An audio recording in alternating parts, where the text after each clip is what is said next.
நல்ல தகப்பனே, சர்வ வல்லமையுள்ள எங்கள் ஆண்டவரே, இந்த அருமையான நேரத்திற்காக உமக்கு ஸ்தோத்திரம். கிருபையுள்ள கரத்தில் எங்களை தாழ்த்துகிறோம்.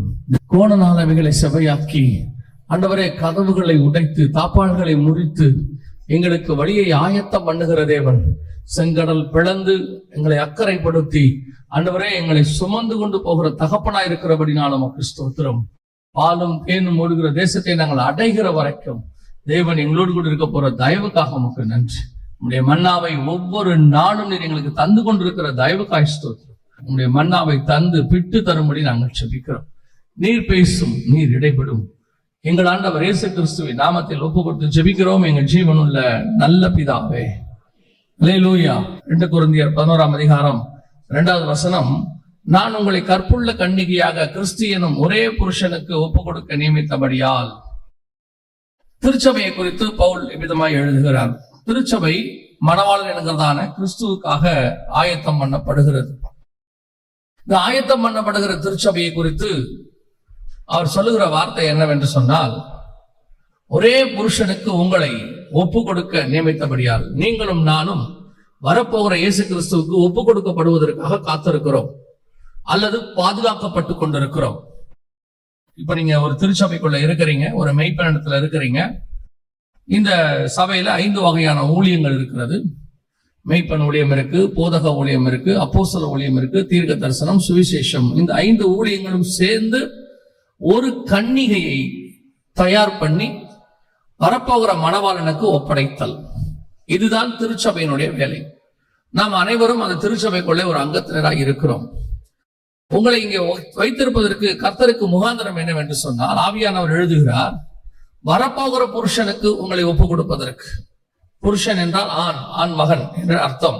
2 அர்த்தம் இருக்கிறது. திருமணமானவரை நாம் புருஷன் என்று சொல்லுகிறோம், அதே வேளையிலே ஒரு ஆணையும் புருஷன் என்று சொல்லுகிறோம் வேதத்தின்படி. வரப்போகிறதான நம்முடைய மணவாளன் இயேசு கிறிஸ்துவுக்கு சபையை கற்புள்ள கன்னிகையாக ஒப்பு கொடுப்பதற்கு. அப்ப ஆண்டவர் தம்முடைய கரத்துல ஒப்படைக்க போகிறதான அந்த சபை எப்படிப்பட்டதா இருக்க வேண்டும் என்று ஆண்டவருக்கு என்று ஒரு தகுதி இருக்கிறது. அதாவது ஒரு வசனத்தை பவுல் சொல்றாரு, எல்லாவற்றையும் அனுபவிக்க எனக்கு அதிகாரம் உண்டு, எல்லாமும் எனக்கு தகுதியாகிறார். இந்த உலகத்துல நம்ம அனுபவிக்கிறதுக்கு எல்லாத்தையும் அனுபவிக்க நமக்கு தகுதி உண்டு. என்ன காரணம் அப்படின்னு கேட்டீங்கன்னா, நீங்களும் நானும் ராஜாவுடைய பிள்ளைகளாக இருக்கிறோம். அந்த தேசத்துல ஒரு ராஜா இருந்தால் அந்த ராஜாவுடைய மகனுக்கு அந்த ராஜாவுக்கு அதிகாரங்கள் எல்லாம் உண்டு. ஏன்னா அவன் இளவரசன். அப்படி இருக்கும் பொழுது, ஆனால் அந்த மகனுக்கு தெரியணும், எல்லாத்தையும் அனுபவிக்க எனக்கு அதிகாரம் உண்டு, ஆனா எது எனக்கு தகுதி அப்படின்னு தெரியணும். நீங்க ரொம்ப நல்லா ஒரு விஷயத்தை தாவீது கிட்ட பார்க்க முடியும். தாவீது ரொம்ப நல்லா ஜனங்களை நேசிக்கிறதான ஒரு மெய்ப்பன், ஆடுகளை நேசிக்கிற ஒரு மெய்ப்பன். ஆடுகளை எப்படி நேசிப்பாரோ அதே மாதிரிதான் ஜனங்களையும் நேசிப்பார். ஆனால் ராஜாவான பிறகு அவர் ஆடு மேய்க்க போக மாட்டார். நான் ரொம்ப நல்லா ஆடு மேய்ப்பேன்பா அப்படின்னு சொல்லி அந்த ஏரியால இருக்கக்கூடிய ஆடு மேய்க்கிறவங்கிட்ட போயிட்டு, நான் ராஜா தான்ப்பா, ஆனா பழைய மேய்க்கிற ஆள் தான் நானு, வா நம்ம போய் ஆடு மேய்க்கலான்னு போக மாட்டார். அவர் ராஜாவாகி விட்டார். அந்த ராஜாவுக்குரிய அபிஷேகம் வந்துருச்சு. இருதயம் மெய்ப்பன் இருதயமா இருக்கு, அன்பு அந்த அன்பெல்லாம் இருக்கு. ஆனால் இனி நான் ஆடு மேய்த்தால் அது எனக்கு தகுதியாகிறாது. அதை மேய்ப்பதற்கு எனக்கு அதிகாரம் உண்டு, ஆனால் அது எனக்கு என்னவா இருக்காது, தகுதியா இருக்காது. யோசேப்பை பாத்தீங்கன்னா அழகா ஒரு வார்த்தை சொல்வார். அந்த சகோதரர்கள்லாம் வந்து அவரை முன்னாடி பணிஞ்சு கொள்வாங்க. எல்லாரும் எதிலையும் யோசேப்பு உட்கார்ந்து இருப்பாரு. எழுந்திருச்சு போய் என் சகோதரர்கள் அங்க வந்து பார்க்க சொல்லுங்கன்னு ஒரு இடத்துக்கு வர சொல்றாரு. அது வந்து ஒரு புரோட்டோகால். அப்படின்னா என்ன அர்த்தம்னா, அந்த இடத்துல போய் இறக்கி அவங்ககிட்ட பேசி கட்டி பிடிச்சு உருள்றதுக்கு அவருக்கு தகுதி இருக்கிறது, அதிகாரம் இருக்கிறது. ஆனால் அது அப்படி பண்ணா அவர் பதவிக்கு அது என்னவா இருக்காது, சரியாக இருக்காது. அதனால வர சொல்லுவார், சகோதரரை கூட்டிட்டு வாங்க அப்படின்னு சொல்லுவார். பத்சேபாள் சாலமோனை பார்க்க வருவாங்க. வரும்போது அந்த அம்மா தான் இவருக்காக அந்த அரசாட்சியை வாங்கி கொடுத்தவங்க. அவர் ராஜாவாக்குனதே அந்த அம்மா தான். போய் தாவீது கிட்ட கேட்டு வாங்கி அடுத்த அதிகாரத்துல பத்சேபாள் சாலமோனை பார்க்க வருவாங்க. நம்மளும் தான் என்ன பண்ணுவோம், அம்மா வாங்கம்மான்னு அவன் உட்கார்ந்து இருக்கிற சேர்ல உட்கார சொல்லுவோம், கூட உட்காருங்கம்மா, இதுக்கெல்லாம் நீங்க தான் காரணம். அழகா ஒரு வார்த்தைய ஒரு காரியத்தை சாலமோன் செய்வாரு. பத்சேபாவை கூப்பிட்டு அந்த அம்மாவுக்கு ஒரு சேர் போடுங்க பாரு, தன்னுடைய சிங்காசனத்துல உட்கார விட மாட்டார். காரணம், அதை உட்கார வைப்பதற்கு அதிகாரம் உண்டு, ஆனால் தகுதியாகிறார். அதே மாதிரிதான் ஒவ்வொரு காரியத்தையும் நீங்கள் வேதத்துல வாசிக்க முடியும். அப்போ கிறிஸ்துவுக்கு ஒரு மனைவியை, ஒரு மணவாட்டியை ஒப்படைக்க வேண்டும் என்று சொன்னால், அந்த மணவாட்டிக்கு என்று ஒரு குணாதிசயம் இருக்கிறது, ஒரு தகுதி இருக்கிறது. அதுதான் அவருக்கு தகுதியாக இருக்கும். நமக்கு எல்லாமே ஓகே தான், ஆனா அவருக்கு அப்படி அல்ல. அவருக்குரிய மணவாட்டி, அவருக்குரிய மனைவி எப்படிப்பட்டவளா இருக்க வேண்டும் என்று அவருக்கு ஒரு கனவு இருக்கிறது, அவருக்கு ஒரு தகுதி இருக்கிறது. அவர் பக்கத்துல போய் உட்கார்றதுக்கு நம்ம சிம்பிளா சொல்றோம்ல, நாம சபைகள்ல எந்த விதமான திருமண காரியங்கள்ல உலக பிரகாரமான எதையும் நாம் பார்க்கறதில்லை. வரதட்சணை பார்ப்பதில்லை, நேற்று கூட நம்ம பேசணும், ஜாதி பார்ப்பதில்லை, அப்புறம் ஏற்றத்தாழ்வு பார்ப்பதில்லை, எதையும் பார்க்கறதில்லை. ஆனால் நமக்கு ஸ்பிரிச்சுவல் கிரைட்டீரியான்னு ஒண்ணு இருக்கிறது, அதை கண்டிப்பாக பார்க்கிறோம். எல்லாவற்றையும் அனுபவிக்க எனக்கு அதிகாரம் உண்டு, ஆனால் எல்லாமும் எனக்கு தகுதியாகிறார். அந்த ஸ்பிரிச்சுவல் கிரைட்டீரியா இருந்தாதான் அது தகுதி. அதே மாதிரிதான் கிறிஸ்துவுக்கு மனவாட்டியா இருக்கணும்னா அதுக்கு ஒரு தகுதி வேணும். நம்ம நினைச்சுக்கிட்டு இருக்கிறோம், ஒரு மிகப்பெரிய தப்பான ஒரு தாட்ல நாம இருக்கிறோம். என்னன்னா, கிறிஸ்தவர்களாக இருக்கிற அத்தனை பேரும் கிறிஸ்துவின் வருகையில் போய் விடுவார்கள் அப்படின்னு ஒரு நம்பிக்கை. அப்படி பைபிள் சொல்லவே இல்லை, ஒரு இடத்துல கூட சொல்லல. மனவாட்டிக்குன்னு நிறைய காரியங்களை அவர் வைக்கிறார், கிரைட்டீரியா வைக்கிறார். ஆனால் ஒண்ணுல கூட அத்தனை பேரையும் கூட்டிட்டு போவேன் அப்படின்னு சொல்லவே இல்லை.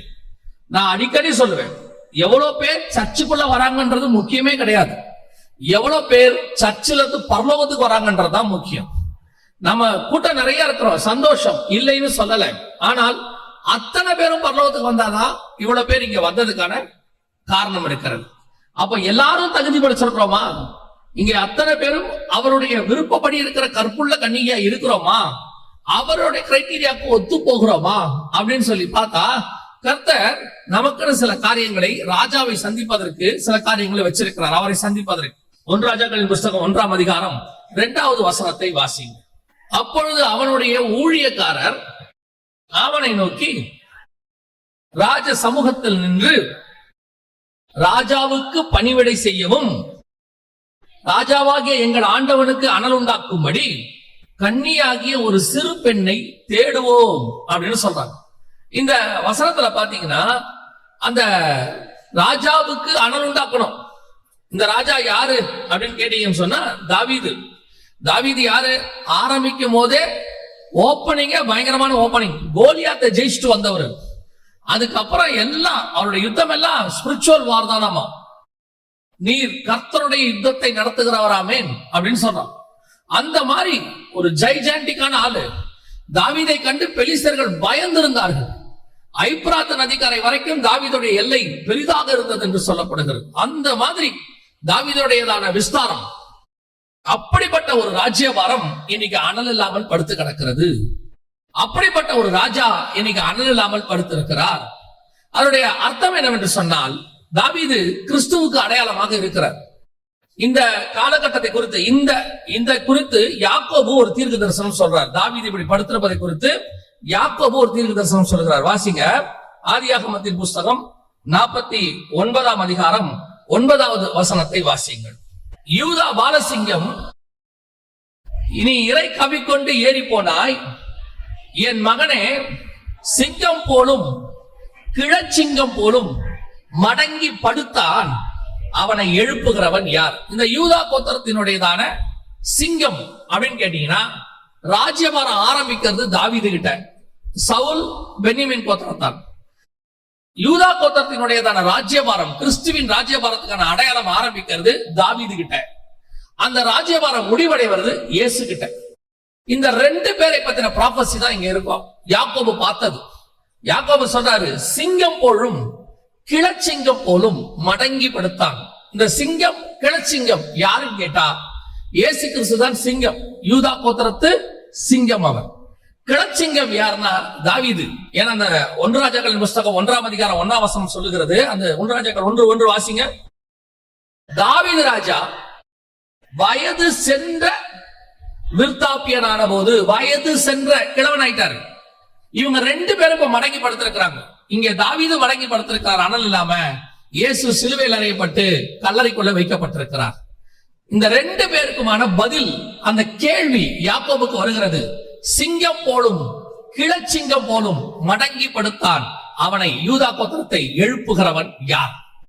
இப்போ இயேசு கிறிஸ்துவை மரித்தோரிலிருந்து பிதாவாகிய தேவன் உயிரோடு கூட எழுப்பினார், நாங்கள் அதற்கு சாட்சிகளாய் இருக்கிறோம் பேதுரு சொல்லிட்டார். இப்ப இயேசுவை எழுப்புறதுக்கு பதில் கிடைச்சிருச்சு. எழுப்புகிறவன் யார்? யாக்கோபு கேட்டார், பதில் கிடைச்சிருச்சு. ஆனா கிழச்சிங்கம் போல மடங்கி படுத்தது தாவீது. சிங்கம் போல படுத்த இயேசுவை பிதா எழுப்பிட்டார். கிழச்சிங்கம் போல படுத்த தாவீதை எழுப்புகிறவன் யார்? இந்த யூதா கோத்திரத்தை எழுப்புகிறவன் யார்? இதுக்கு பதில் தான் அந்த சிறு பெண்ணை தேடுகிறார்கள். 2வது வசனம், அனல் உண்டாக்கும்படி ராஜாவை மீண்டும் எழுப்பும்படி ஒரு சிறு பெண்ணை தேடுவோம். இது எதற்கான அடையாளமா இருக்கிறது? கிறிஸ்துவினுடைய ராஜ்யம், தாவீதின் ராஜ்யம், யூதாவின் ராஜ்யம் இன்னைக்கு நம்மளுடையதான பரலோக ராஜ்யத்தினுடைய ஒரு பகுதி இன்னைக்கு கிரியை செய்யுது. இன்னைக்கு திருச்சபையினுடைய காலத்தை நீங்க அப்படியே பார்த்துக்கிட்டே வந்தீங்கன்னா, ஒவ்வொரு காலகட்டத்திலும் நல்ல ஒரு எழுப்புதல் வந்து நல்ல ஒரு அனல் உண்டான காலம் இருக்கும். அதற்கு பிறகு பாத்தீங்கன்னா அப்படியே கொஞ்சம் கொஞ்சமா அந்த அனல் குறையும். அதைத்தான் நம்ம எழுப்புதல்னு சொல்றோம். எழுப்புதல் வரணும்னு சொல்றோம். இப்போ 1906ல அசுசா ஸ்ட்ரீட்ல ஒரு பெரிய எழுப்புதல் வந்துச்சு, உலகளாவிய எழுப்புதல். இன்னைக்கு இருக்கிற அந்த பெந்தகோஸ்டல் மூவ்மெண்ட் நம்ம சொல்றோம் இல்லையா, இதனுடையதான மீண்டும் எழுப்புதல் நடந்தது அப்பதான். முதல் நூற்றாண்டுல ஊற்றப்பட்டு அப்படியே கொஞ்சம் கொஞ்சமா மங்கி அந்த எழுப்புதல் மீண்டும் ஊற்றப்பட்டது 1906ல. இப்ப இந்த ஒரு 120 வருஷம், இந்த 2026 வந்தா 120 வருஷம். அது இந்த 120 வருஷத்துல கொஞ்சம் கொஞ்சமாக இந்த அனல் குறைஞ்சு சபை இன்னைக்கு ஒரு அனல் இல்லாத நிலைமையில் இருக்கிறது. எழுப்புதல் என்ன? 5000 பேர், 10,000 பேர், 20,000 பேர் ரட்சிக்கப்பட்டு சபைக்குள்ள வருவாங்க. அது 2வது பகுதி. எழுப்புதலுடைய ரிசல்ட் அது. எழுப்புதலுடைய ஆரம்பம் என்ன தெரியுமா? சபைக்குள்ள இருந்து அக்கினிமயமான நாவுகள் இறங்கினால்தான் வெளியே இருக்கிற 3000 பேர் ரட்சிக்கப்படுவாங்க. பேதுருக்குள்ள அக்கினிமயமான நாவுகள் அந்த 120 பேர் மேல இறங்கினதுனால அன்னைக்கு 3000 பேர் ரட்சிக்கப்பட்டாங்க. அதைத்தான் உங்களுக்கு சொல்றேன், சபைக்குள்ளதான் எழுப்புதல் இருக்குது. சபை எழும்பணும். இந்த 120 பேர் 3.5 வருஷம் இயேசுவோட இருந்திருக்காங்க. கலிலேயாவிலிருந்து அவரோடு கூட ஊழியம் பண்ணி கொண்டு வந்த மகதலேனா மரியாள் ஆரம்பிச்சு, இயேசுவால தேர்ந்தெடுக்கப்பட்ட 12 அப்போஸ்தலர்கள் ஆரம்பிச்சு 120 பேர் அவர் கூட இருக்கிறாங்க. ஆனா இயேசு இருக்கிற வரைக்கும் வராத எழுப்புதல், அந்த இயேசு பரமேறி போன 50வது நாள் வருது. அதான் பரமேறி போனோம்னா அன்னிலிருந்து 10வது நாள், இயேசு உயிர் தெழுந்ததுல இருந்து 50வது நாள். அதனாலதான் அதுக்கு பேர் பெண்டிகாஸ்டல்னு பேரு. பெந்தகோஸ்தே எனும் நாள் வந்த போதுன்னா 50வது நாள்னு அர்த்தம். அப்போ இந்த 120 பேருக்குள்ள வந்ததான எழுப்புதல் தான் வெளியே 3000 பேருக்குள்ள போச்சு. அது அப்படியே எருசலேமிலும் யூதேயாவிலும் சமாரியாவிலும் பூமியின் கடைசி பரியந்தம் நம்ம வரைக்கும் வந்திருக்குது. திருப்பி அந்த அனல் கொஞ்சம் கொஞ்சமா குறைஞ்சிடுச்சு. இப்ப திருப்பி அசுசா ஸ்ட்ரீட்ல அப்போஸ்தலிக் ஃபெய்த் அப்படிங்கிற சர்ச்சில் பாஸ்டர் செய்மூர் அவருடைய தலைமை கீழ இருந்த சபையில தான் ஃபர்ஸ்ட் எழுப்புதல் வந்துச்சு. இந்த நம்ம காலத்துல சபைக்குள்ளதான் வந்துச்சு. அன்னைக்கு அவருடைய காலகட்டத்துல எடுத்து பாருங்க, அந்த மாதிரி ஒரு காலத்தை திருப்பி நம்ம இன்னும் பார்க்கல. ஒரு நாளைக்கு 3 ஆராதனை, 7 நாளும் ஆராதனை, 3 வருஷம் நடந்திருக்கு. அந்த மாதிரி ஒரு நாளைக்கு 3 ஆராதனை, 7 நாளும் ஆராதனை, 3 வருஷம் அப்படி நடந்திருக்குது. அந்த 3 வருஷம் 365 நாளும் 7 நாளும் 3 ஆராதனை அன்னைக்கு ஆரம்பிச்சது. அந்த அக்கினி இந்த 120 வருஷமா போயிட்டே இருக்குது. அதான் எழுப்புதல். திருப்பி இப்ப அது அப்படியே மங்கிருச்சு. கொஞ்சம் கொஞ்சமா சபைக்குள்ள அந்த அனல் குறைஞ்சிருச்சு. அது குறையறதுனால இப்ப மீண்டும் இன்னொரு எழுப்புதலை நாம் எதிர்பார்க்கிறோம். மீண்டும் ராஜாவினுடைய ராஜ்யம் எழுப்பப்பட வேண்டும். ஒரு அக்கினி வேண்டும், ஒரு அனல் உண்டாக்குற வேலை வேண்டும். இப்ப கர்த்தர் என்ன செய்கிறாரா? ராஜாவுக்கு அனல் உண்டாக்கும்படி ஒரு சிறு பெண்ணை தேடுவோம். கர்த்தர் இப்பொழுது என்ன செய்கிறார்? நான் திருப்பி சொல்றேன், கர்த்தருடைய ராஜ்யத்துக்கு கடைசி காலத்தில் ஒரு எழுப்புதலை காண்பதற்கு ஆண்டவர் ஒரு சிறு சபை, நான் சிறு சபைனா அளவுல சொல்லல, குட்டி சர்ச்சு 20 பேர் அப்படி சொல்லல. ஆண்டவருடைய பார்வையில நாம் சிறியவர்களா இருந்தாலும் கர்த்தருக்கு, அவருடைய ராஜ்யத்துக்கு, ஊழியத்திற்கு, எழுப்புதலுக்கு பயன்படக்கூடிய ஒரு சபையை கர்த்தர் தேடுகிறார், கர்த்தர் எதிர்பார்க்கிறார். அந்த சபையை கொண்டுதான் கர்த்தர் பெரிய காரியத்தை செய்ய விரும்புகிறார். ராஜாவினிடத்தில் அந்த பெண்ணை கொண்டு வந்தார்கள் அப்படின்னு பவுல் சொல்றாரு, கற்புள்ள கன்னிகையாய் ஒப்படைக்கும்படி. அப்ப ராஜா கிட்ட வரணும்னா இவள் என்னவாக இருக்க வேண்டுமா? ஒரு கன்னி ஆகிய சிறு பெண்ணை. கன்னி ஆகிய என்ன அர்த்தம்? புருஷனை அறியாத அப்படின்னு மரியாதை குறித்து சொல்லும் பொழுது புருஷனை அறியாத அப்படின்னு அவருடைய அர்த்தம் என்ன? வேற எந்த உபதேசத்துக்குள்ளும் இல்லாமல் கர்த்தருக்காக வைராக்கியமாக ஒரு வாழக்கூடியதான ஒரு சபை, ஒரு ஊழியம், ஒரு கூட்டத்தை கர்த்தர் எதிர்பார்க்கிறார். எந்த கலப்படமும் இல்லாமல் கடைசி காலத்துல ஒரு வேறு பிரிக்கப்பட்ட ஒரு கூட்டம் கர்த்தருக்கு தேவைப்படுகிறது. இன்னைக்கு கிறிஸ்தவம் என்பது கலப்படம் இருந்ததா மாறிடுச்சு. உலகத்துக்கு ஒத்த வேஷம் தரிக்க கூடாதுன்னு ரோமர் 12 சொல்லுது. ஆனால் இன்னைக்கு சபை உலகத்துக்கு ஒத்த வேஷத்தை தரிப்பதில் ஆர்வம் கொண்டிருக்கிறது. தேவபுத்திரர் மனுஷகுமாரத்திகளோடு தங்களை இணைத்துக் கொள்வதை அவர்கள் விரும்புகிறார்கள். ஒரு ஃபேண்டசி, ஒரு மாடர்ன் ஏஜ் அல்லது உலகத்தில் நடக்கக்கூடிய தற்காலத்துக்கு ஏற்ற மாதிரி தன்னை மாடிஃபை செய்து கொண்டு. நல்லா கவனிச்சு கொள்ளுங்க. இப்படி சொன்ன உடனே ஒரு பெரிய பைபிள் டீச்சர் என்ன சொல்றாரு? இவர் சும்மா உலகத்தை சபைக்குள்ள கொண்டாடாதங்கிறாரு. அவ மைக் தேவையில்லையா?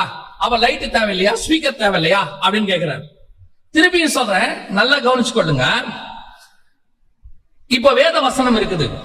இந்த வேத வசனம் ஆரம்பத்துல மோசே கிட்ட கற்பலகைகள்ல எழுதி கொடுத்தாரு. அப்புறம் பவுல் காலத்துல தோல் சுருள்கள்ல எழுத கொடுக்கப்பட்டது. இப்ப நம்ம காலத்துல பேப்பர் வந்துச்சு, பிரிண்டட் வெர்ஷன். இப்ப டிஜிட்டல், காத்துல எழுதுறோம். நான் சொல்றது உங்களுக்கு புரியுதா?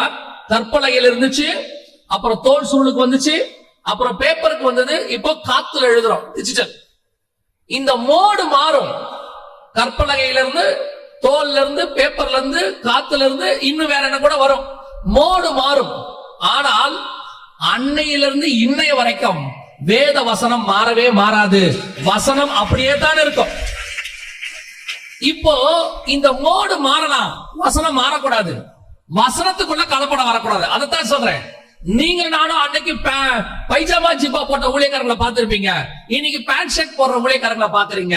நாளைக்கு இதை விட வேற ஏதாவது ஒரு வெர்ஷன் போட்ட ஊழியக்காரங்களை, கோட் சூட் போட்டவங்களை பாப்பீங்க, இல்ல வேற ஒண்ணு பாப்பீங்க. நான் சொல்றது இதல்ல, உங்களுக்குள்ள இருக்கக்கூடிய கர்த்தருடையதான அந்த எழுப்புதல், வசனம், வைராக்கியம், பரிசுத்தம், விசுவாசம், இது மாறாதபடிக்கு நீ என்ன மாறினாலும் உள்ள மாறக்கூடாது. அன்னைக்கு முடி வைக்கிறவங்க எப்படி வச்சிருந்தாங்க, அப்புறம் எப்படி வச்சிருக்கிறோம், நாளைக்கு வேற வைக்கலாம் மேபி. ஆனா உள்ளுக்குள்ள நீ எப்படி இருக்கிறங்கிறதா முக்கியம். உலகத்துக்கு வந்த வேஷம்னா என்ன? நீ உள்ளுக்குள்ள மாறி இருந்தா இந்த உலகத்தின் காரியம் எதுவும் உனக்குள்ள மாற்றத்தை கொண்டு வராது. உனக்குள்ள எந்த விதமான உலகத்தினுடைய காரியத்தை கொண்டு வராது. அப்படிப்பட்ட ஒரு சிறு பெண்ணை தான் கர்த்தர் தேடுகிறார். கன்னிகையாகிய சிறு பெண். இன்னைக்கு அப்படி இருக்கிறோமா? இன்னைக்கு சபைக்கு வரும்பொழுது கர்த்தர் உங்களை பயன்படுத்தக்கூடிய அளவுல நீங்க இருக்கிறீங்களான்னு பார்த்தா, சபைக்கு வர உங்ககிட்ட ஒரு வைராக்கியம் இருக்கு, இல்லைன்னு சொல்லல. அதே நேரத்துல இன்னும் கர்த்தர் பயன்படுத்த முடியாத இன்னும் சில காரியங்கள் உள்ளுக்குள்ள இருக்கு. இதே அப்போஸ்தலர்கள்கிட்ட கர்த்தர் எவ்வளோ காரியங்களை 3 வருஷமா சொல்றார். ஆனா யாருகிட்டயுமே அவர் எதிர்பார்த்ததான ஒரு மாற்றம் வரல. முந்தின நாள் சிலுவைக்கு போறதுக்கு முந்தின நாள் ராத்திரி அவர் சொல்றாரு, நான் போக போறேன், இந்த மாதிரி காட்டி கொடுக்கப்பட போறேன் எல்லாம் சொல்றாரு. சொன்ன உடனே பாத்தீங்கன்னா அவர் அந்த மாதிரி அந்த பக்கம் தான் போறாரு. இந்த பக்கம் உடனே அடிச்சுக்கலாம். அவர் போயிட்டாருன்னா அடுத்து யாரு? அவர் போறாங்கிறதால ஏன் போறாரு, அந்த அதனுடைய நோக்கம் என்ன, சிலுவையில் சுமப்பதனுடைய அர்த்தம் என்ன, அதெல்லாம் அவன் கவலையே இல்லை. அவனை பொறுத்த வரைக்கும் இவர் போயிட்டாரு, அடுத்து யாரு டேக் ஓவர் பண்றது, அடுத்து யார் லீட் பண்றது. இப்ப திருப்பி வந்து கால் அந்த சீலையை கட்டி கால்களை கழுவி, இல்லப்பா உங்களில் யார் பெரியவனா இருக்க விரும்பணும், அவன் சிறியவனா இருக்கணும் எல்லாம் சொல்றாரு. இன்னும் மாற்றம் வரல, இன்னும் மாற்றம் வரல. ஒரு நாள் வந்தது, பரிசுத்த ஆவியானவர் வந்தார்.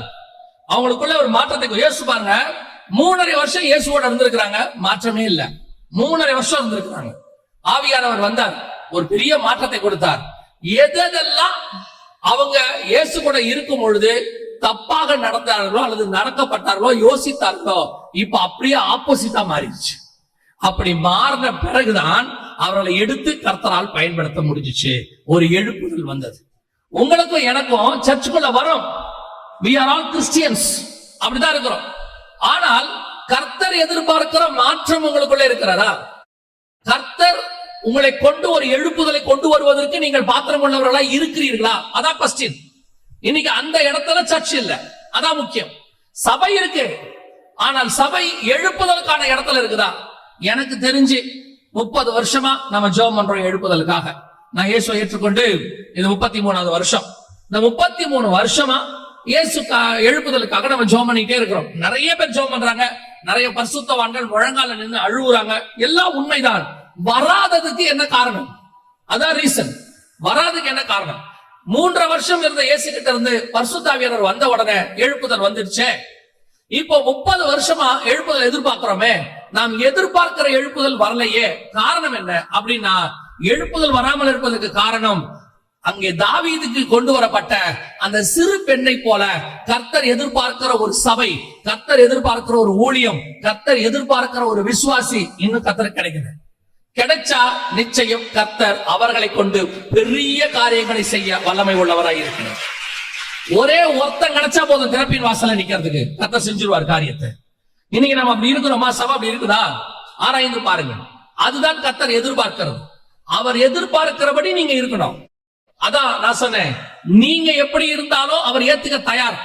ஆனால் அவர் வேலையை செய்வதற்கு உங்களுக்கு சில தகுதிகளை கர்த்தர் எதிர்பார்க்கிறார். கர்த்தர் எல்லாரையும் நேசிக்கிறார், மாற்றுகிறதே கிடையாது. God so loved the world. எல்லாரையும் நேசிக்கிறார். அதுக்காக தம்முடைய ஒரே பேரான குமாரனை தந்தருளினார், மாற்று கருத்து இல்ல. ஆனால் கர்த்தர் எல்லாரையும் நம்புகிறாரா?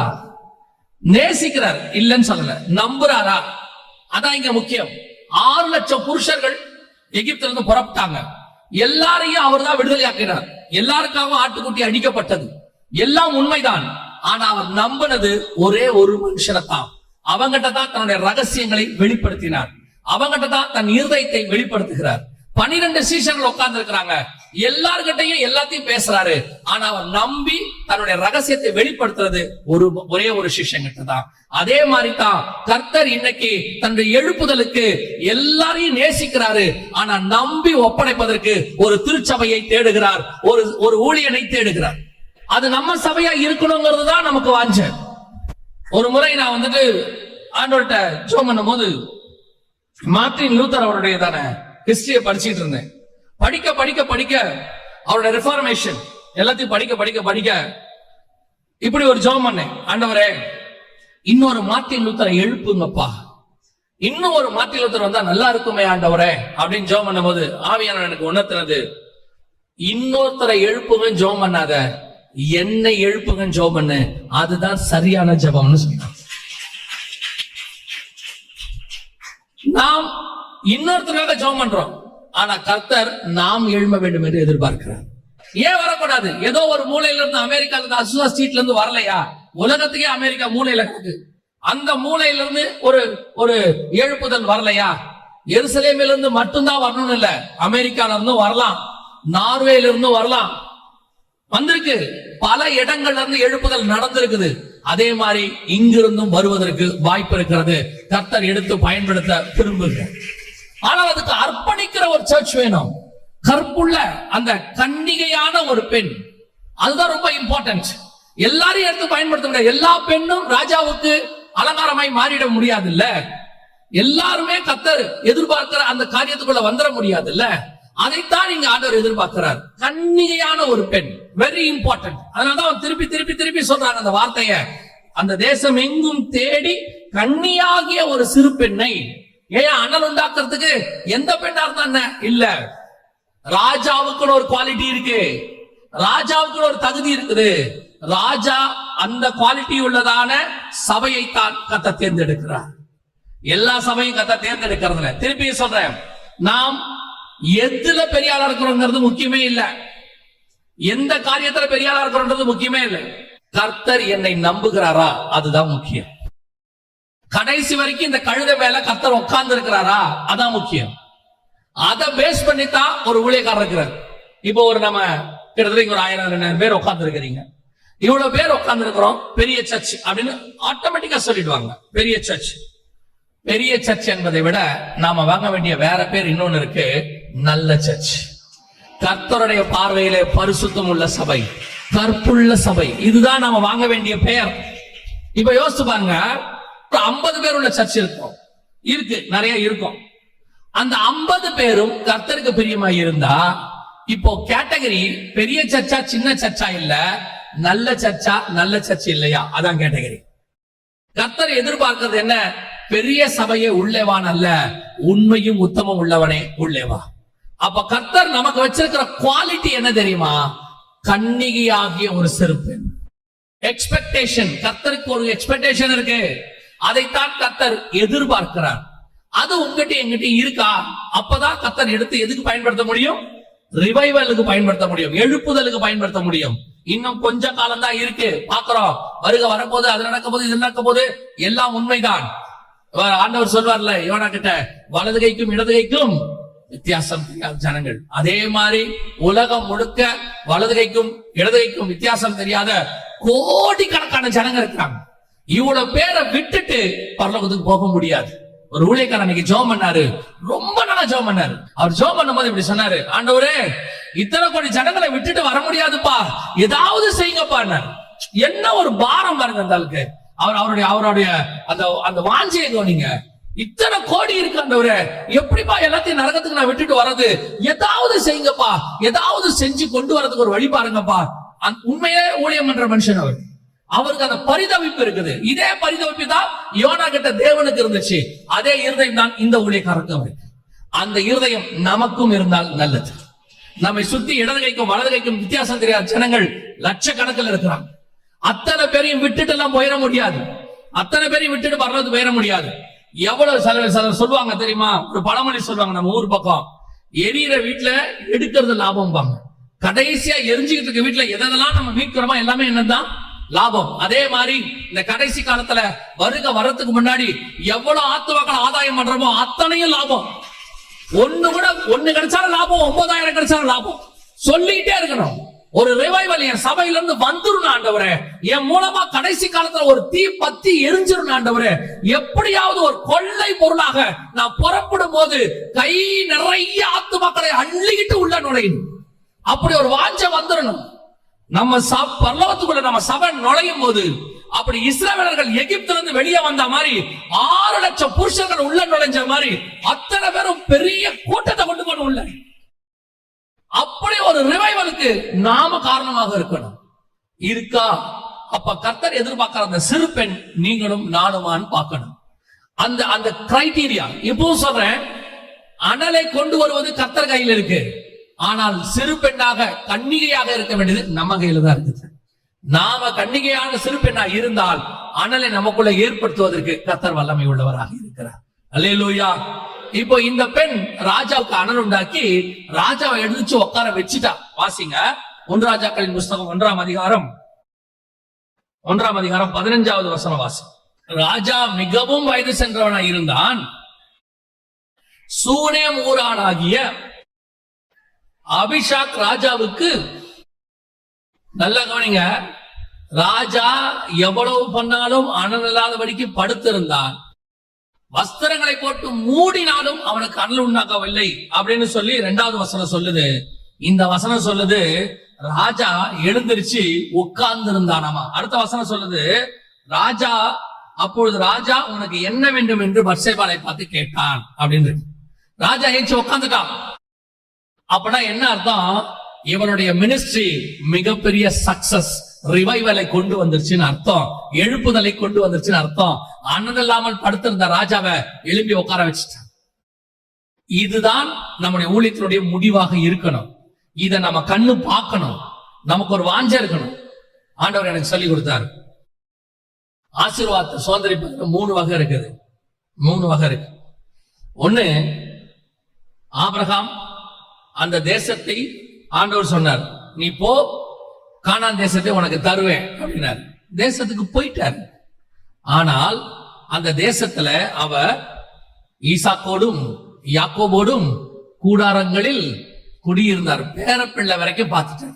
பேரப்பிள்ளை வரைக்கும் அவர் பார்த்துட்டார். இது ஒரு ஆசீர்வாதம். வயது சென்று பூர்ண வயது உள்ளவனாய் மரித்தான். நான் உலக பிரகாரமா இப்ப பேசல, ஸ்பிரிச்சுவலி சொல்றேன். 2வது, மோசே தேசத்துக்குள்ள போகல, ஆனா தூரத்துல இருந்து பார்த்துட்டாரு. சிலர் அந்த ஆசீர்வாதத்தை பார்ப்பாங்க, சுதந்திரிக்க மாட்டாங்க. தெரியும் இந்த ஆசீர்வாதம் ஒண்ணு இருக்கு, வந்துருச்சு, ஒரு ஆறுதல் பார்த்தாச்சு, ஆனா சுதந்திரிக்க மாட்டாங்க. இது 2வது கேட்டகரி. 3வது கேட்டகரி ஒண்ணு இருக்கு. ஈசாக்கு தன் பிள்ளைகளை தடவிதான் பார்த்தா, பேர பிள்ளைகளை பார்க்கவே இல்லை. தேசத்துல தான் இருக்கிறான், அவனால என்ன பண்ண முடியல, தன் பிள்ளைகளையும் பார்க்க முடியல, பேர பிள்ளைகளையும் பார்க்க முடியல. இப்ப பாருங்க, இந்த 3 கேட்டகரி. 1, தடவினா ஆனா பார்க்க முடியல. 2, தூரத்துல இருந்து பார்த்தான், சுதந்திரிக்க முடியல. 3, பார்த்தான், நடந்தான், சுதந்திரிச்சான், பேர பிள்ளை வரைக்கும் பார்த்தான். அதே மாதிரி தான் எழுப்புதலை நம் கண்கள் காண வேண்டும், சுதந்திரிக்க வேண்டும், அதை கொண்டு போய் பரலோகத்தில் ஒப்படைக்க வேண்டும். அந்த 3 ஆசீர்வாதமும் சபைக்குள்ள இருக்கணும். சும்மா எழுப்புதல் அங்க பார்த்தோம், இங்க பார்த்தோம், அங்க அமெரிக்கால வந்துச்சு, ஐரோப்பால வந்துச்சு, நாங்க பார்த்தோம் போய், சிலர்லாம் அதுல ஒரு பெருமை, நாங்க போய் அங்கேயே பார்த்துட்டு வந்தோம். இது மோசே பார்த்த மாதிரி. சிலர் பேசிக்கிட்டு இருக்கிறோம், அசூசா ஸ்ட்ரீட்ல வந்துச்சாமா, 2000 வருஷத்துக்கு முன்னாடி வந்துச்சாமா, இது தடவி பார்க்கிறது. ஓகே, நமக்கு தெரியுது. ஆனால் ஒரு ஆசீர்வாதம் இருக்கு, நாமளே அதை சுதந்திரிக்கணும், நாமே அதை பார்க்கணும், நாமே நம்முடைய சந்ததிகளுக்கு அதை கொண்டு போகணும். அப்படி ஒரு ஆசீர்வாதத்தை, எழுப்புதலை நீங்களும் நானும் கொண்டு வர வேண்டும். இன்னைக்கு அந்த ஆசீர்வாதத்தை கொண்டு வர இடத்துல இருக்கிறோமா? காலம் ஃபுல்லா சபைக்கு ஏதோ ஒரு ஜப குறிப்போடையே வர்றது, ஜப குறிப்போடையே போறது. எதுக்கு ஆண்டவர் என்ன சர்ச்சுக்கு கூட்டிட்டு வந்தாரு? இந்த சபையில என்ன வச்சதுக்கான நோக்கம் என்ன? வரும்போது வனாந்தரத்துல நயங்காட்டி அழைச்ச மாதிரி ஏதோ ஒரு தேவையை வச்சு கர்த்தர் கூட்டிட்டு வந்தாரு, உண்மை. ஆனால் வெறும் தேவையோடு கூடவே இருக்கக்கூடாது. எதுக்காக நான் இந்த சபையில நாட்டப்பட்டேன்? இந்த தோட்டத்துக்குள் கொண்டு வந்து கர்த்தர் என்னை நாட்டினதுக்கான நோக்கம் என்ன? நான் என்ன கனி கொடுக்க வேண்டும்? கர்த்தர் என்னை எடுத்துக்கு பயன்படுத்தணும். அப்ப சபையில உங்கள் மூலமாக ஆண்டவருக்கு என்ன பிரயோஜனம்? ஆசாரிப்பு கூடாரத்துக்குள் கர்த்தர் ஒவ்வொரு பாத்திரத்தையும் கொண்டாரு. குத்து விளக்கு கொண்டு வராரு, மேஜை கொண்டு வராரு, திரைச்சீலை கொண்டு வராரு, எல்லாம் கொண்டு வராரு. ஆனால் அவர் எதெல்லாம் அந்த ஆசாரிப்பு கூடாரத்துக்குள் கொண்டு வந்தாரோ அத்தனைக்கும் வேலை இருந்தது. ஒண்ணு கூட சும்மா இருக்காது அந்த இடத்துல. நல்லா கவனிச்சு பாருங்க. ஆசாரிப்பு கூடாரத்துல நிறைய பொருள் செய்ய சொல்வாரு. ஆனா ஆசாரிப்பு கூடாரம் டிராவல் பண்ணுது, ஒரு இடத்துல இருந்து இன்னொரு இடத்துக்கு டிராவல் பண்ணுது. யாரா இருந்தாலும் நம்ம எல்லாரும் என்ன பண்ணுவோம் தெரியுமா? ஒரு காரியத்தை செய்யும் போது எக்ஸ்ட்ராவா கொஞ்சம் வாங்கிக்கோன்னு சொல்லுவோம். யூஷுவலா பெயிண்ட் பண்ண போறோம், எக்ஸ்ட்ரா 2 லிட்டர் வாங்கிக்கோங்கப்பா, ஒருவேளை இல்லாம போயிட போகுது.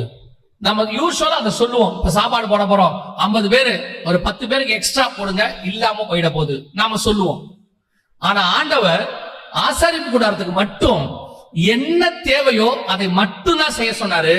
எக்ஸ்ட்ராவா ஒண்ணு கூட செய்ய சொல்லல. அதோட அர்த்தம் என்னன்னா, எதெல்லாம் ஆசாரிப்பு கூடாரத்துக்குள்ள வந்ததோ அத்தனைக்கும் அங்கே ஒரு வேலை இருந்தது, அழைப்பு இருந்தது, அபிஷேகம் இருந்தது, கர்த்தருடைய திட்டம் இருந்தது அது மேல. அதே மாதிரிதான் இந்த ஆசாரிப்பு கூடாரத்துக்குள் உங்கள் அத்தனை பேரையும் கர்த்தர் கொண்டு வந்திருக்கிறார். உங்கள் அத்தனை பேருக்கும் ஒரு அழைப்பு இருக்கிறது, ஒரு தரிசனம் இருக்கு. இல்லனா கொண்டாந்து சும்மா எங்களுக்கு இடத்தை நிரப்பி நாங்க ஃபுல்லா உட்கார்ந்து இருக்கிறோன்றதுக்காக எங்களை சாட்டிஸ்ஃபை பண்றதுக்கு உங்களை கூட்டிட்டு வரல கர்த்தர்.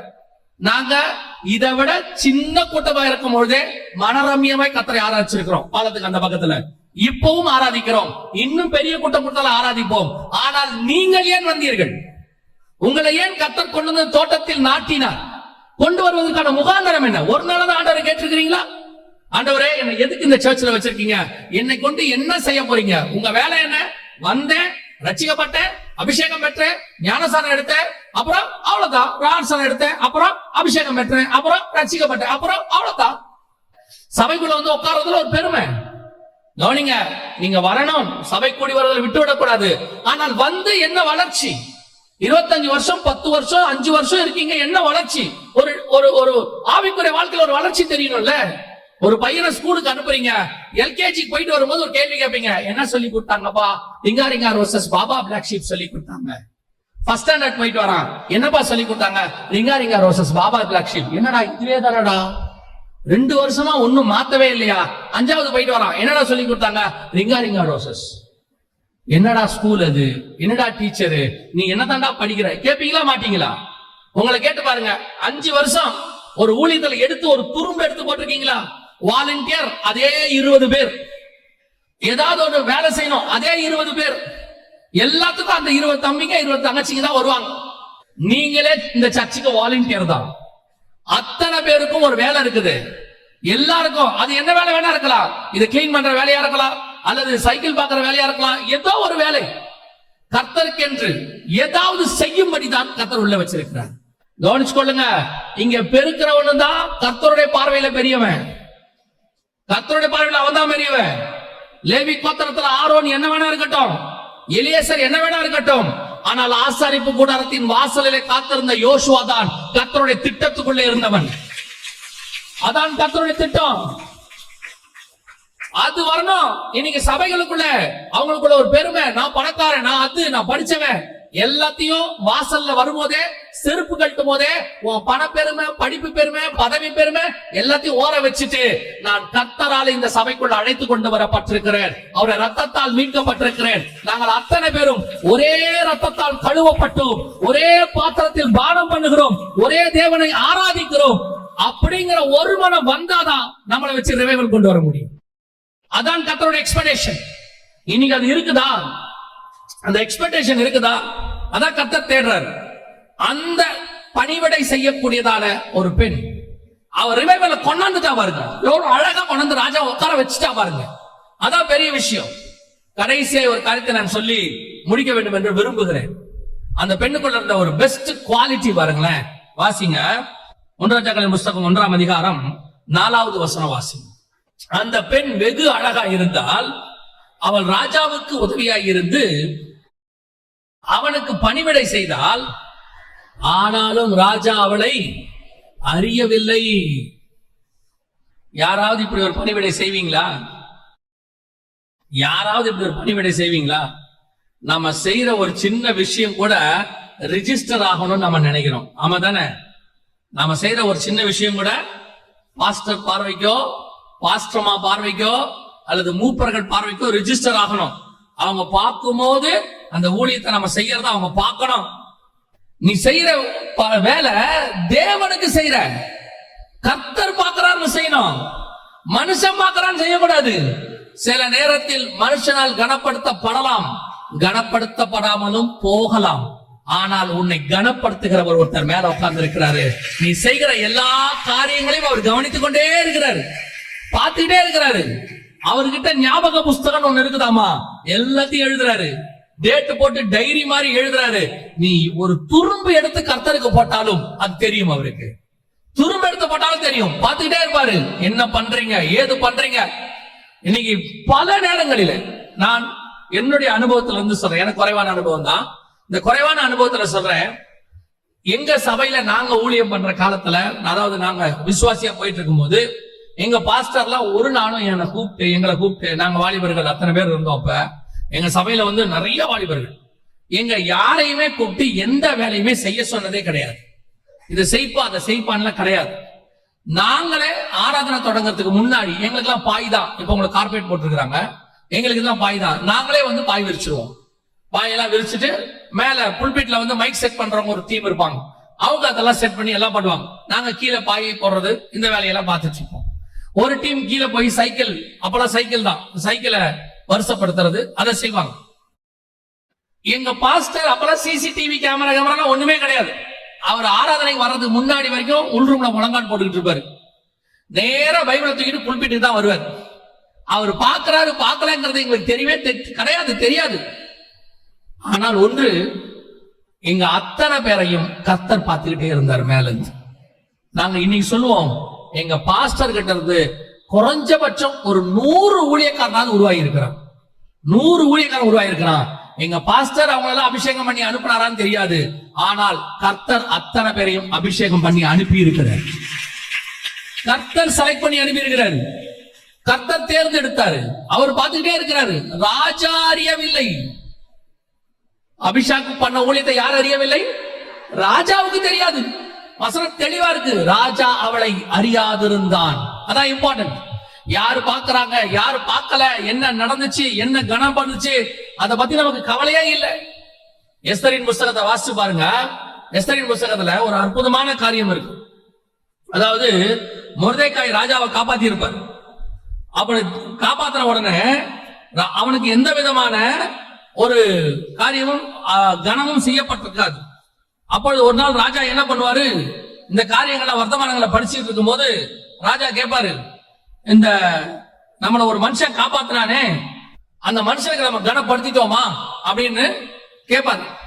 ஒரு நாள் எவன் ஒருத்தன் மொர்தெக்காய் உயர்த்தப்படக்கூடாது என்று சொன்னானோ அவன் வாயாலேயே கர்த்தர் சொல்ல வைக்கிறாரு என்னென்னலாம் கனப்படுத்தப்படணும்னு சொல்லி. அவன் நினைக்கிறான் நம்ம தான் ராஜா கனப்படுத்த போறாரு, என்னை தவிர வேற யாரை ராஜா கனப்படுத்த போகிறாருன்னு சொல்லி அவன் என்ன சொல்றானா தன்னை பத்தி பேசுறான். ஒரு நாள் வந்தது, ராஜா மொர்தெக்காயை கனப்படுத்தினார். மொர்தெக்காயால் காப்பாற்றப்பட்ட போது அதை மறந்துட்டாரு, ராஜா மறந்துட்டாரு. அதுக்கப்புறம் அது நினைப்பிலே இல்ல. இப்ப மொர்தெக்காய்க்கு எப்படி இருக்கும் தெரியுமா? ராஜா இன்னைக்கு உயிரோடு இருக்கிறதுக்கு நான் தான் காரணம். நான் தான் போய் எஸ்தர்ட்ட சொன்னேன். எஸ்தர் போய் ராஜா கிட்ட சொன்னாங்க, அதை கண்டுபிடிச்சாங்க, எல்லாம் உண்மை. எனக்கு ஒரு கணமும் கிடைக்கல. இன்னும் நான் வாசல்லையே உட்கார்ந்து இருக்கிறேனே, இன்னும் நான் அரண்மனை வாசல்லையே உட்கார்ந்து இருக்கிறேனே, எனக்கு எந்த பலனும் கிடைக்கலையே அப்படின்னு மொர்தெக்காய் கவலைப்படல. மொர்தெக்காய்க்கு தெரியும், நான் ராஜாவுக்கு செய்தேன், ஆனால் என்னை கனப்படுத்துகிற ராஜா ஒருத்தர் மேல உட்கார்ந்து இருக்கிறார். என்னை உயர்த்துகிற நாள் ஒன்று வரும். இன்னைக்கு நீ செய்த நன்மை, இன்னைக்கு நீ சபைக்குள்ள செய்யற ஊழியம், நீ ஏதோ ஒரு மூலையில் இருக்கிற தூசியை எடுத்து போட்டா கூட பரலோகம் பார்த்துக்கிட்டே இருக்கு. ஒரு நாள் வரும், அதற்கான கனத்தை பரலோகம் உனக்கு செய்யும், பரலோகம் உங்களுக்கு செய்யும், கர்த்தர் உயர்த்துவார். அது வரைக்கும் நீங்க செய்ய வேண்டிய வேலையை செஞ்சுட்டே இருங்க. ராஜா அறிஞ்சாரா, ராஜா அறியலையா, அவங்களுக்கு தெரியுமா, இவங்களுக்கு தெரியாதா, அதை பத்தின கவலை நமக்கு தேவையே கிடையாது. யார் பாக்குறாங்க பார்க்கல, யாரு கனப்படுத்துறாங்க யாரு கனப்படுத்தல, அதை பத்தின அவசியம் நமக்கு இல்லை. காரணம், நாம் செய்வது யாருக்காகவும் இல்லை, நாம் செய்வது நம்முடைய ராஜாவுக்காக, தேவனுக்காக, அவருடைய ஊழியத்திற்காக, அவருடைய சபைக்காக. ஒரு நாள் வரும், அவர் உங்களை கனப்படுத்துவார். அதான் வசனம் சொல்றது, ஏற்ற காலத்தில் உயர்த்தும்படிக்கு அவருடைய பலத்த கரத்துக்குள் அடங்கியிருங்கள். அதுதான் கர்த்தர் எதிர்பார்க்கிறது. ரைட் டைம்ல கர்த்தர் உயர்த்துவார். ரைட் டைம் வரும். சில நேரத்துல வந்து கேட்பாங்க, எத்தனை நாளுங்க எவ்வளோ நன்மை செஞ்சிருக்கிறேன். ஒரு அம்மா தன்னுடையதான ஒரு என் நண்பனுடைய மனைவியை சொல்றேன், அவங்க வாழ்க்கையில நடந்துச்சு. அவங்க திருமணம் பண்ணி அப்பதான் கூட்டிட்டு வந்த போது பாத்தீங்கன்னா அவங்க அம்மாவுக்கு கேன்சர், அவங்க அப்பாவுக்கு கேன்சர். அவங்க அப்பாவை பாக்குறது ரொம்ப கஷ்டம், ரத்தம் வந்து எடுப்பார். இந்த பிள்ளைய கல்யாணம் பண்ணி கூப்பிட்டு வந்தாங்க. தேவனை அறியாத பிள்ளை, அதான் ரொம்ப முக்கியம். அந்த மனுஷனுக்கு அந்த பிள்ளை செஞ்ச பணிவிடை நான் அப்படியே ஆச்சரியப்படுவேன். விசுவாச பிள்ளைகளுக்கிட்ட கூட இந்த விளக்கு ஒரு சகிப்புத்தன்மையும் பொறுமையுமே இல்லை. அவ்வளோ அந்த பிள்ளை செஞ்சிச்சு. இந்த மாமனாருக்கு அப்பா அப்பான்னு தான் கூப்பிடும். அந்த பிள்ளைக்கும் அப்பா இருக்கிறாங்க, எல்லாம் இருக்கிறாங்க. அந்த பிள்ளையும் நல்லா செல்லமா வளர்க்கப்பட்ட பிள்ளை தான். அந்த பிள்ளை இந்த வீட்டுக்கு வந்து அவங்க மாமனாருக்கு செஞ்ச பணிவிடை, அவங்க வீட்டுல கஷ்டம் வேற, அதுவும் செய்யுது. ஒரு நாள் இந்த பிள்ளை வியாதியில பாதிக்கப்பட்டுருச்சு. ஆனா அவங்க மாமனார் அந்த வியாதியில இறந்துட்டாரு. அதுக்கப்புறம் இந்த பிள்ளை ஒரு வியாதியில பாதிக்கப்பட்டுருச்சு. ஆனா நீங்க பார்க்கணும், அந்த குடும்பமே அந்த பிள்ளையை தாங்குச்சு. அந்த மாமியார்ல இருந்து, கணவன்ல இருந்து, பிள்ளைகள்ல இருந்து அந்த பிள்ளையை தாங்கி இன்னைக்கு அந்த பிள்ளை என் கண்ணுக்கு முன்னாடி சொல்றேன், கர்த்தருடைய கிருபையில சொல்றேன், அந்த பிள்ளை இன்னைக்கு ஆசீர்வாதமாக இருக்கிறது. கர்த்தர் யார் செய்கிறதையும் மறக்கிற தேவன் கிடையாது. அவர் நீதியுள்ள நியாயாதிபதி. ஆண்டவருக்கு அது தெரியுமா தெரியாதா அதெல்லாம் நமக்கு அவசியமே இல்லை. செய்யற காரியம் அவ்வளவுதான். தோடு யாருகிட்ட இருந்து நற்பேர் வாங்கணும்ன்றதுனால காரணத்தினால இல்ல, யாருகிட்ட இருந்து சாட்சி வாங்கணும்ன்ற அவசியம் இல்ல. கர்த்தருக்கு முன்பாக நான் பணிவிடை செய்கிறேன். இந்த வாழ்க்கையே அர்ப்பணிச்சிட்டா பாருங்க. ஒரு பெரிய விஷயம் நான் சொல்லி முடிக்கிறேன், கவனிங்க. இந்த அபிஷாக்குடைய காரியத்தை கவனிச்சீங்கன்னா, அவர் ராஜாவுக்கு எப்போ போய் பணிவிடை செய்யறதுக்கு போயிட்டாலோ அவர் லைஃப் ராஜாவோட போயிடும், அவ்வளவுதான். அதுக்கப்புறம் வந்து உலக பிரகாரமாக எந்த காரியமும் செய்ய முடியாது. அது ராஜாவுக்கு என்று கொடுக்கப்பட்டாள், அவ்வளவுதான். அவள் தன்னுடைய வாலிப பிராயத்தில் ராஜாவுக்கு கொடுக்கப்பட்டாச்சு, அவ்வளவுதான். அதுக்கு பிறகு அவளது லைஃப் உலக வாழ்க்கை என்பது கிடைக்காது, அதாவது வர முடியாது. போய் அத்தோனியாங்கிறவன் அபிஷாக்க கல்யாணம் பண்ணணும்னு கேட்கிறான். அதுக்கு சாலமோன் வார்த்தை சொல்வாரு, அவளை கேட்பதும் சரி, என் ராஜ்ய பாரத்தை கேட்பதும் சரி. யோசிச்சு பாருங்க, அப்படிப்பட்ட ஒரு கணம். அவ தன் வாழ்க்கையை அர்ப்பணிச்சா, ராஜாவுக்கு என்று தன்னை கொடுத்துட்டா, எந்த பிரதிபலனை எதிர்பார்க்காம செஞ்சுட்டா. ஒரு நாள் வந்தது, அவள் ராஜ்ய பாரத்தில் கனப்படுத்தப்பட்டாள், சாலமோனால் உயர்த்தப்பட்டாள். அவன் சொல்றான், அவளும் சரி, என் ராஜ்ய பாரமும் சரி. வேதம் சொல்லுகிறது, அதே போல ஒரு சிறு பெண்ணை தான் கர்த்தர் தேடுகிறார். நீங்களும் நானும் அப்படி ஒரு ஆவிக்குரிய வாழ்க்கை உடையவர்களாக இருப்போமானால் வருகிற காலங்களிலே கர்த்தர் உங்களை கொண்டும் என்னை கொண்டும் பெரிய காரியத்தை செய்ய வல்லமை உள்ளவராய் இருக்கிறார். அல்லேலூயா. காடுக்கு இப்ப தேவை ஒரு அனல் உண்டாக்குறதான ஒரு சபை, பிரதிபலன் எதிர்பார்க்காமல் செய்கிற சபை, எந்த ஒரு காரியத்துக்கும் தங்க கனத்தை எதிர்பார்க்காமல் கர்த்தருக்கென்று செய்யக்கூடியதான ஒரு சபை. ஆண்டவர் அப்படிப்பட்டதான ரிவைவலுக்கு ஒரு சபையாக நீங்களும் நானும் இருப்போமானால் நம்முடைய சபைதான் கர்த்தருடைய பார்வையில அந்த சிறு பெண் கலங்கம் இல்லாத சபை, கற்புள்ள கன்னிகையாக ராஜாவுக்கு கொண்டு வரப்பட்ட சபையாய் மாறும். அல்லேலூயா, அல்லேலூயா. அந்த அழைப்பை தான் கர்த்தர் உங்களுக்கும் எனக்கும் தந்திருக்கிறார். கடைசி காலத்தில் வருகைக்கு முன்பாக கர்த்தர் எடுத்து பயன்படுத்துகிற மிக முக்கியமான இடத்தில் நம்முடைய சபையும் இருக்கணும். அதுக்கு தகுதியா மாறுறது நம்ம கிட்ட தான் இருக்குது. அந்த கற்புள்ள கன்னிகையா இருந்தாதான் பயன்படுத்த முடியும். கன்னியாகிய ஒரு பெண்ணா இருந்தாதான் பயன்படுத்த முடியும், இல்லைன்னா முடியாது. சோ ஆண்டவர் அந்த இடத்தில் தான் நம்முடைய சபை எதிர்பார்க்கிறார். நாம் செய்ய வேண்டிய காரியத்தை செய்தால் நம்மை கொண்டு செய்ய வேண்டிய காரியத்தை கர்த்தர் செய்வதற்கு வல்லமை உள்ளவராக இருக்கிறார். அல்லேலூயா. நாம் ஜெபிக்க போகிறோம். ஏந்திரிக்கலாமா நாம எல்லாரும் தேவ சமூகத்துல? நன்றி ஆவியானவரே. ஒரு சின்ன ஜெபம் ஆண்டவரை நோக்கி. ஆண்டவரே, நீர் விரும்புகிற சபையாய் நான் இருக்கணும். நான் விரும்புகிற சபையா இருக்கக்கூடாது, நீங்க விரும்புகிற சபையா இருக்கணும். நான் எனக்கு என்ன தகுதி இருக்குதுங்கிறத விட உங்க பக்கத்துல வந்து உட்கார்ற தகுதி எனக்கு இருக்கா? உங்களுக்கு தகுதியான சபையா நான் இருக்கிறேனா? உங்களுக்காக என்ன விடணும், உங்களுக்காக என்ன செய்யணும்? ஏன்னா நான் ராஜாவுக்கென்று கொண்டு வரப்பட்டவள், ராஜாவுக்கென்று ஆயத்தம் பண்ணப்படுகிறவள்.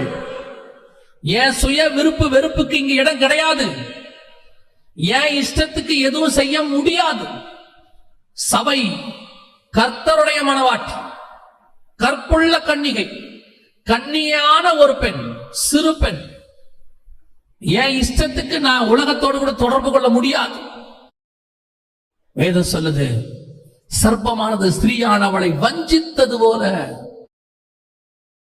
நீங்களும் நானும் அப்படி வஞ்சிக்கப்பட்டா ஆவிக்குரிய விதத்தில் நாம் கற்பிழந்து விட்டோம் என்று வேதம் சொல்லுகிறது. ஸ்பிரிச்சுவலி அதுதான் வசனம் சொல்லுது. ஸ்திரீயானவள் வஞ்சிக்கப்பட்டது போல. ஒப்பு கொடுப்போமா தேவ சமூகத்துல? ஆண்டவரே, நீர் விரும்புகிற ஒரு ஆவிக்குரிய வாழ்க்கை, உமக்கு பயன்படுகிற ஒரு ஆவிக்குரிய வாழ்க்கை, குறிப்பா இந்த கடைசி காலத்தில் நடக்க போகிற 1 மணி நேர ஊழியம், கடைசி நேரத்தில் நடக்க போகிற ரிவைவல், கடைசி நேரத்தில் நாங்கள் எதிர்பார்க்கிற ஒரு எழுப்புதல், அதுல நாங்களும் பங்கு பெறணும். ஆண்டவரே, எங்களுடைய பங்கும் அதுல இருக்கணும். உமக்கு சித்தமானால் இந்த பட்டணத்தில் எங்கள் சபை அதற்கு மூல காரணமாக இருக்கணும். We want to be the reason. நாங்க தான் காரணமா இருக்கணும். ஆண்டவரே, எங்க மேல கிருபை பாராட்டுங்க. எங்க மேல இருக்கிற தகுதியை வச்சு நாங்க கேட்கல, எங்களை அழைச்ச உங்க கிருபையை வச்சு நாங்க கேட்கிறோம். ஆண்டவரே, கடைசி காலத்தில் பயன்படுத்த போகிற ஆயுதங்களில் எங்கள் சபையும் ஒரு கூர்மையான எந்திரமாக பயன்படணும். ஆண்டவரே, பயன்படணும். ஆண்டவரே, ஏன் ஆண்டவரே எங்க சபையிலிருந்து ஒரு எழுப்புதல் புறப்படக்கூடாது? நீங்க நினைக்கிற அந்த மனுஷனா நாங்க ஏன் இருக்கக்கூடாது? நீங்க தேடுற அந்த சிறு பெண்ணா நாங்க ஏன் இருக்கக்கூடாது? ஆண்டவரே, எங்கிருந்தோ வர எழுப்புதல் எங்க சபையிலிருந்து வரட்டோப்பா, எங்க மூலமா புறப்படட்டும். ஆண்டவரே, அந்த தீ ஒப்பு கொடுப்போமா தேவ சமூகத்துல? நீங்க உங்களை கமிட் பண்ணாம இது நடக்காது. வெறும் செய்தியா கேட்டுட்டு போனா நடக்காது. கர்த்தருடைய தேவை செய்தியை ஏதோ ஒரு 3/4 மணி நேரம் 1 மணி நேரம் செய்தியா கேட்டுட்டு போனீங்கன்னா, இப்பவும் சொல்றேன், கர்த்தருக்கு எப்பவோ ஆல்டர்னேட் உண்டு. ஒரு மனுஷனையே நம்பிக்கிட்டு இருக்க மாட்டாரு. ஆனா ஒரு மனுஷனை நம்பினார்னா கடைசி வரைக்கும் அவனை நம்புவார். சவுல் மேல கடைசி வரைக்கும் 40 வருஷம் கர்த்தர் காத்திருந்தார். அப்புறமா தான் தாவீதை கூட்டிட்டு வந்தார். அதே மாதிரி தான் கர்த்தர் உன் மேல பெரிய தயவு வச்சிருக்கிறாரு. God has a mighty vision. பெரிய தரிசனம் உன் மேல இருக்கு. உன் மேல கர்த்தருக்கு ஒரு திட்டம் இருக்கு. கர்த்தர் உன்னை அழைக்கிற அழைப்புல நீ ஒரு பாத்திரம். அவருடைய மெகா பிளான்ல நீ ஒரு ஆளு. ஆனா அத கர்த்தர் உன்னை கொண்டு பயன்படுத்துறது உன் கையில தான் இருக்குது. உன் கமிட்மெண்ட்ல இருக்குது, உன் அர்ப்பணிப்புல இருக்கு. உன் விருப்பப்படி உன் இஷ்டப்படி வாழ்ந்துட்டு இருந்தீனா இந்த அழைப்புல இந்த தரிசனத்துல நீ இருக்க முடியாது. Thank you Jesus. உண்மையிலேயே எங்களை கொண்டு என் சபையை கொண்டு ஏதாவது ஒரு காரியத்தை கர்த்தர் இந்திய அளவுல உலக அளவுல செய்யணும். உன் விஷன் அப்படி மாறணும். கர்த்தருடைய விஷன் உலக விஷன். போய் உலகத்தின் முடிவு பரியந்தம்னு சொன்னாராங்க. ஏதோ ஒரு மூலையில சவுத் ஆப்பிரிக்கால ஒரு சின்ன இடத்துல தன்னுடைய தரிசனத்தை ஆரம்பிச்ச ரெய்னார்ட் பாங்கே முடிக்கும் போது 125 நாடுகளுக்கு சுவிசேஷம் சொல்லி கிரைஸ்ட் ஃபார் ஆல் நேஷன்ஸ் சொல்லி இந்த நூற்றாண்டிலேயே அவர்தான் கர்த்தரால் வல்லமையாய் பயன்படுத்தப்பட்டவர்னு கர்த்தரால் சாட்சி பெற்றவர். ஒரு கூட்டத்துல மட்டும் 34 லட்சம் பேர் வந்திருக்கிறாங்க. அப்படி ஒரு கூட்டத்தை இதுவரைக்கும் யாரும் பார்த்ததே இல்லை. மரித்தோர் உயிரோடு எழுந்திருக்கிறாங்க. ஒரு ஜெர்மனியிலிருந்து போனவர் அவர் சவுத் ஆப்பிரிக்காக்கு. அவர் அந்த ஊருக்கார் கிடையாது. அப்படி அவரை எடுத்து இத்தனை லட்சத்துக்கு கர்த்தர் ஆசீர்வாதமாய் மாற்றுவாரானால் ஏன் உன்னையும் என்னையும் எடுத்து மாற்ற முடியாது? ஏன் முடியாது? ஆனா ரெய்னார்ட் பாங்கேவுடைய அர்ப்பணிப்பு உனக்கு இருக்குமானால் கர்த்தர் உன்னையும் எடுத்து பயன்படுத்துவார். ரெய்னார்ட் பாங்கேவை நம்பினது மாதிரி கர்த்தர் உன்னை நம்புவாரானால் உன்னையும் எடுத்து கர்த்தர் பயன்படுத்துவார். ஒப்பு கொடுப்போமா தேவ சமூகத்துல? நாம் கடைசியாய் ஜெபம் பண்ண போறோம்.